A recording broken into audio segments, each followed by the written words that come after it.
ขอ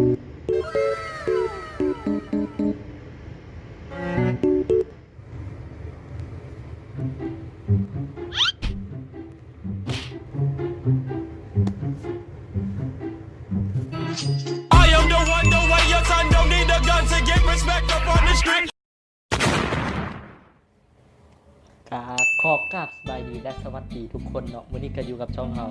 BPO Channel ส่วนมื้อนี้เราก็จะมากินมาม่าไข่เค็มใส่มะเขือหน่อยนึงครับผักบ้างกดไลค์เลยครับส่วนถ้าใครอยากให้เราเฮ็ดคลิปนี้ก็อย่าลืมกดไลค์กดแชร์กดติดตามเพื่อให้กำลังใจให้เราได้เฮ็ดคลิปใหม่ๆกันเรื่อยๆถ้าพร้อมกันแล้วเอามากินกันเลยเด้อ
ปักเล่นโคตรใหญ่เลย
ไปสุดท้ายละโคนใหญ่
เผ็ดหน่อยนึง